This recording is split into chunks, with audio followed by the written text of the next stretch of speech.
வணக்கம் நண்பர்களே. கனகம்பட்டி ஐயாவோட அற்புதங்களை ஒவ்வொரு பதிவுலையும் நம்ம பார்த்துட்டு வரோம். நம்ம பதிவை பார்க்குற ஒரு பெண்மணி அவங்களோட அனுபவத்தை பகிர்ந்துருக்கிறாங்க. அதை தான் நம்ம இந்த பதிவுல பார்க்க போறோம். அவங்க வாழ்க்கையில் நடந்த உண்மை சம்பவத்தை தான் நம்ம இந்த பதிவுல பார்க்க போறோம். ஐயாவோட அற்புதங்களையும் மகிமைகளையும் தெரிஞ்சுக்க இந்த சேனலை சப்ஸ்கிரைப் பண்ணிக்கிங்க. ஐயா எவ்வளவு பெரிய அதிசயங்களை தன்னோட பக்தர் வாழ்க்கையில பண்ணிக்கிட்டு இருக்காங்க அப்படிங்கிறத நடைமுறையில கண்கூட நம்ம பார்த்துக்கிட்டு இருக்கிறோம். இப்போ இந்த பெண்மணி வாழ்க்கையில நடந்த ஒரு நிகழ்வை தான் நம்ம இதுல பார்க்க போறோம். அவங்க சொந்த அனுபவத்தை நம்மள்கிட்ட பகிர்ந்து இருக்கிறாங்க.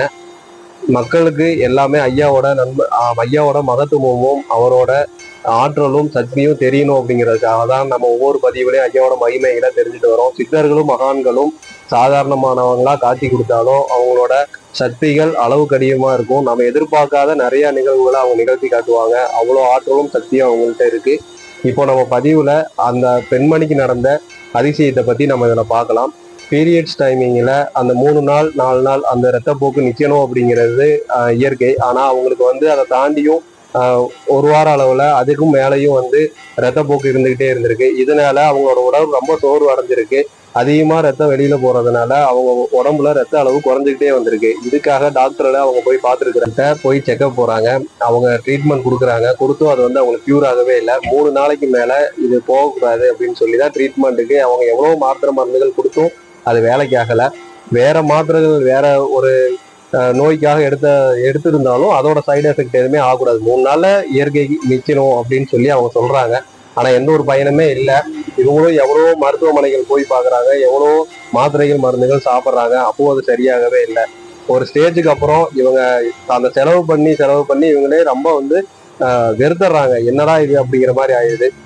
அப்பதான் ஐயா மேல முழு நம்பிக்கையோட ஐயாவை மனதார வேண்டி, நான் உங்களை தான் நான் முழுசா நம்புறேன், நீங்க தான் எனக்கு இதை சரி பண்ணி கொடுக்கணும், நீங்க தான் என்னோட மருத்துவர்னு சொல்லி அவரை முழுசா நம்பி அவங்கள ஆத்மாத்மா வேண்டிக்கிட்டு ஐயாவோட விபூதியை தன்னோட வயிற்று பகுதியில பூசிக்கிறாங்க.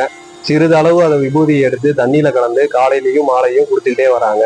ஐயாவை முழு மனதோட வேண்டிக்கிட்டு நம்பிக்கையோட நீங்க தான் சரி பண்ணி கொடுக்கணும்னு உறுதியா வேண்டுதல் வச்சு இதை பண்றாங்க. 5 நாள்ல அவங்களுக்கு அப்படியே நிக்குது. அந்த அந்த ரத்தப்போக்கு அப்படியே நின்றுது. அதுக்கப்புறம் அவங்களுக்கு அந்த பிரச்சனை வரவே கிடையாது. ஐயாவை இப்போ அவங்க 4 வருஷமா ஐயா கோயிலுக்கு போயிட்டு இருக்கிறாங்க. ஐயாவை தான் முழுக்க நம்பிட்டு இருக்கிறாங்க. அப்போ நின்ன பிரச்சனை அந்த 5 நாள்ல அவங்க உடம்புல சரியான பிரச்சனை இப்போ வரைக்கும் அவங்களுக்கு திரும்ப வரவே கிடையாது. ஐயா மிகப்பெரிய மகிமையையும் அதிசயங்களையும் தன்னோட பக்தர் வாழ்க்கையில பண்ணுவாங்க அப்படிங்கிறதுக்கு இதே மிகப்பெரிய ஒரு சான்று. இதை அவங்க ரொம்ப மகிழ்ச்சிகரமா இதுல தெளிவுபடுத்திருக்கிறாங்க. ஐயாவை நம்புங்க, ஐயாவை நம்புறவங்க யாரும் கைவிட மாட்டாரு அப்படின்னு சொல்லி அவங்களோட அனுபவத்தை இதுல பகிர்ந்து இருக்கிறாங்க. இது மாதிரி இன்னும் பல பக்தர்களோட வாழ்க்கையில ஐயா பல மாற்றங்களையும் அதிசயங்களையும் பண்ணியிருப்பாங்க. இந்த பதிவு பார்க்குற எல்லாரும் அவங்க வாழ்க்கையில நடந்த அதிசயங்களை இதுல நீங்க தெரியப்படுத்தலாம். அதை மக்களுக்கு நம்ம கொண்டு போய் சேர்க்கலாம்.